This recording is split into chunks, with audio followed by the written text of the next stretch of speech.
Hi there. So, for those that don't know, I'm 24 years old and currently I've lost quite a bit in my life, and life has changed a lot recently. And right now, I'm in a better place than I was a year ago.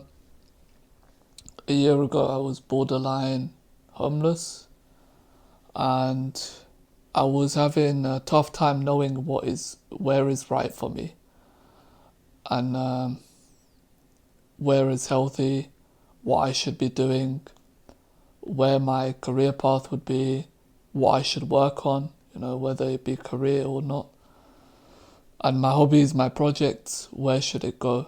Because I've done a few projects and hobbies that I'm interested in, but I don't know where to lead myself in. And now, the first time, I know what I want to do, and I know some of the work that I'm doing, I know it's like the right path for me. And some people don't get to go through this. They find this enlightenment in them in their 30s sometimes. And I've learned some crucial things like currently uh, with people, and about myself. So when you're in a tough time, so for the first time in my life, pretty much, I'm in a time of uncertainty, And I knew at the age of about 18, 16, I knew that I would end up in a position like this where I have some uncertainty and, life would be different, quite different, because I knew that things weren't forever and that I would need to shift my life to be happy, to be myself.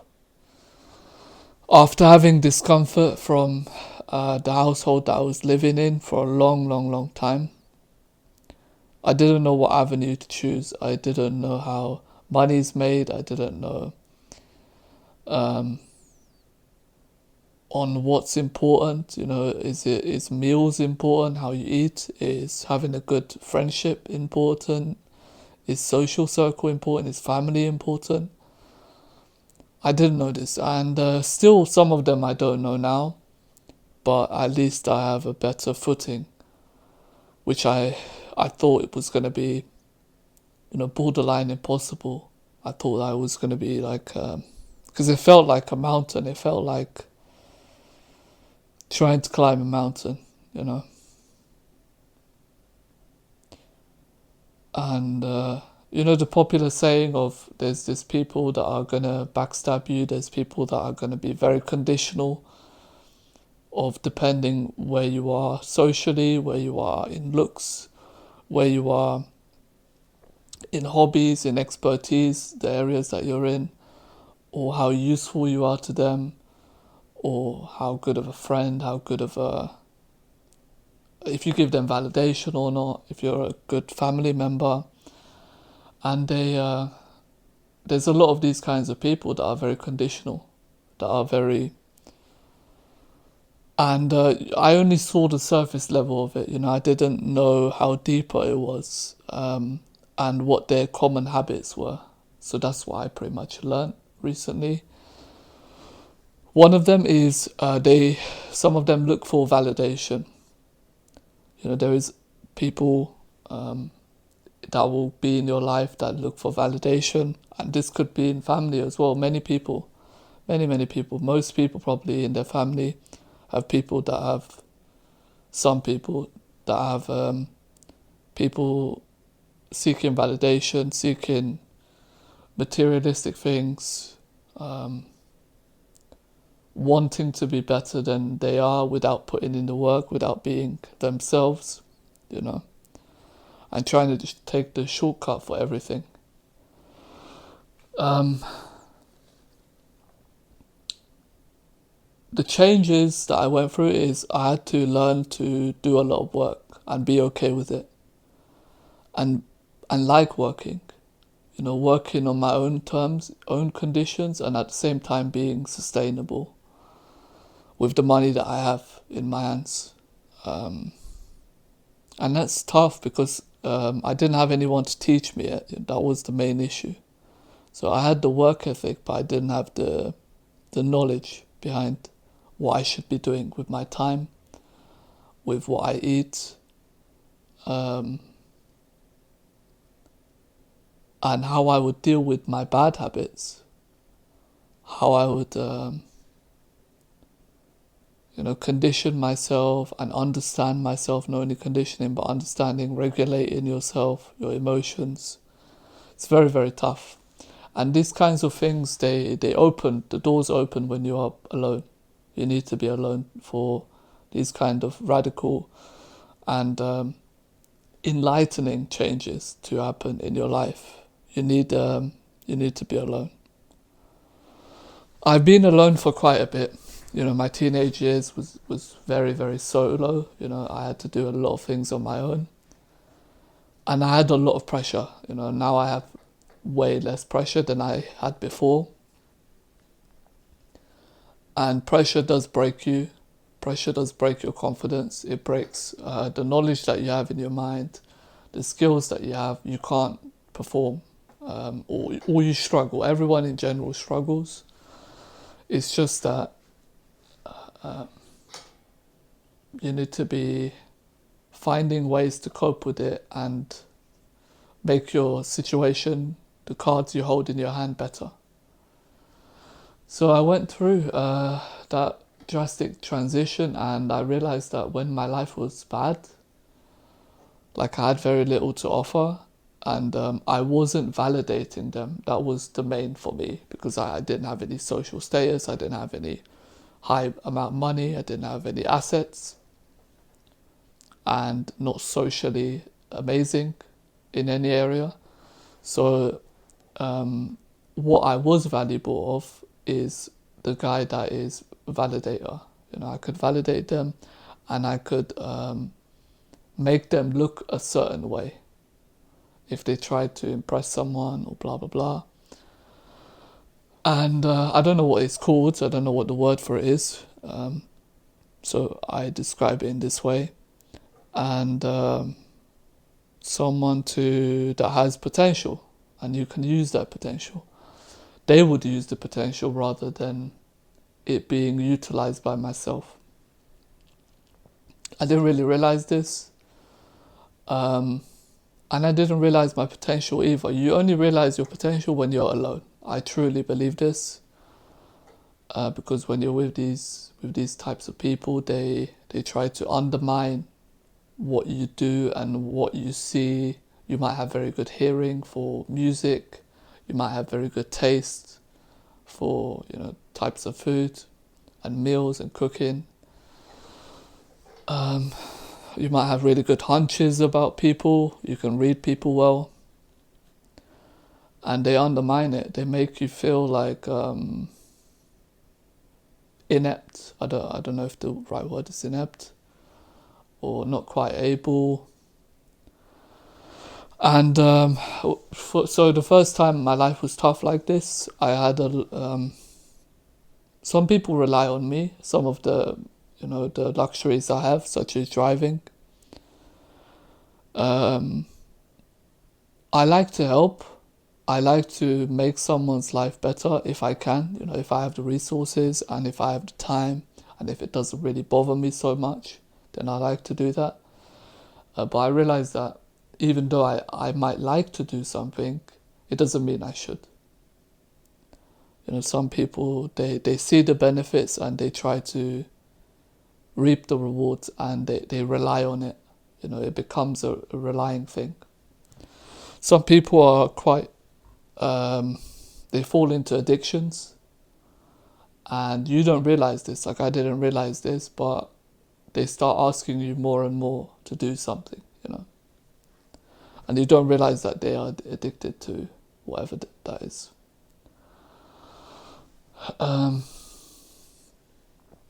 People,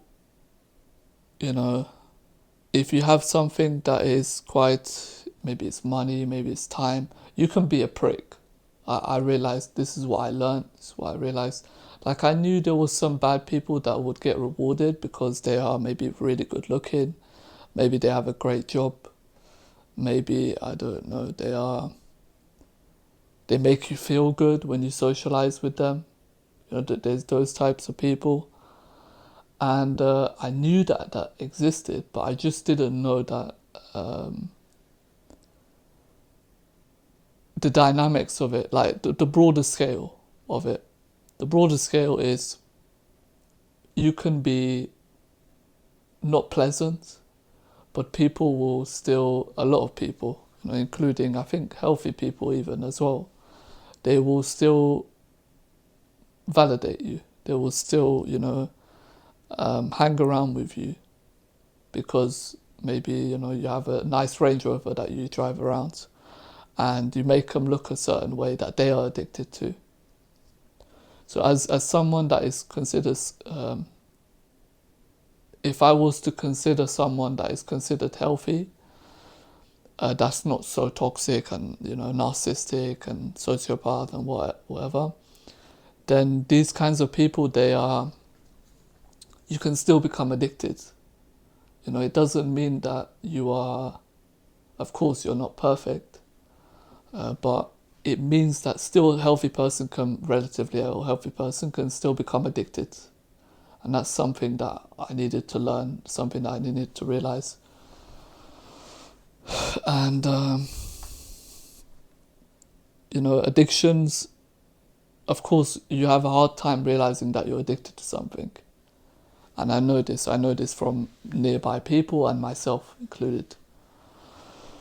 And because I never really had things that I'd be really addicted to, not drugs, not gambling, not spending, but a few things, which I won't mention now, but you only realize it later. That's what I learned, at this age. I know people probably realize this at 15, but I realize now. And this healthy people can be addicted to. Healthy people can be addicted to. And you can be addicted with people that act badly. People that act badly, but because they have some things going on with them, they still get treated well. So why do I mention this? I mention this because of awareness. Awareness of yourself, that you can become addicted to, even though you're considered healthy if you are. And it's okay not to be healthy as well. Just be honest and be yourself is way more valuable than that. And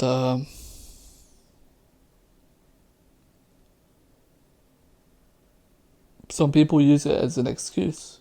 Some people use having some things that people find valuable or convenient, and they use it as an excuse to do whatever that they want openly. You see their true face. And when your life is tough, when you're going through hard times, yeah, you do get these kinds of people that they don't hang around with you, or they talk smack about you because you're down on your knees. You're lost, you are dysregulated, you feel tired, you feel emotional, and they see it as like he's not important anymore. He or she is not important anymore.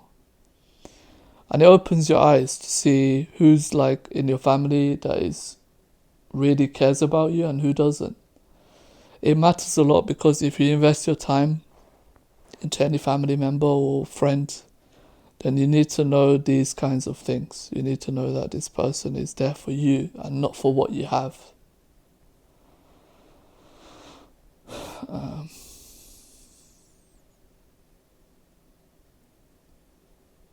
It hurts a lot. It hurts a lot that, I see people that they don't care about the person. They care about the things.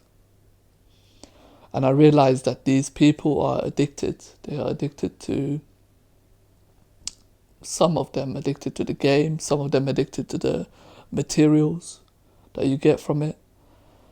Maybe the convenience, maybe the time, maybe the attention. You want attention from someone who's famous, someone who's maybe, good looking, maybe they're a woman, a guy that is sought after also as well. You have no interest in them, but because they are sought after, you have interest in them.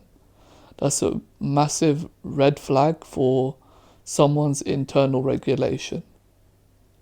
Internal regulation is extremely important, extremely.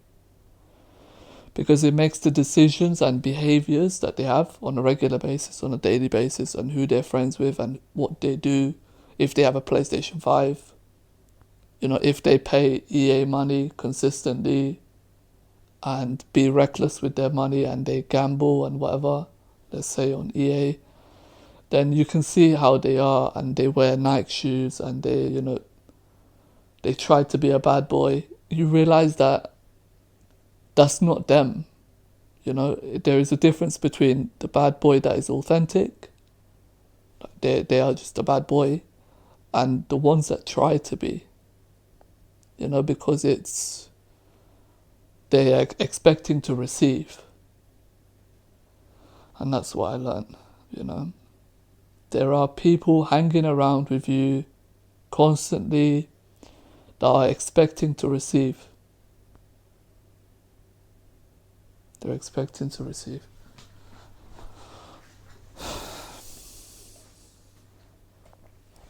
So you need to do something about it. And accept your feelings.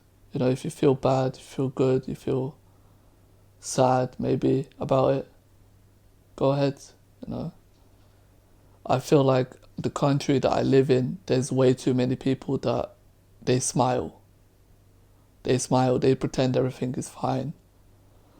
Pretending fine for what, it doesn't make any sense. Being a person in its essence is to feel.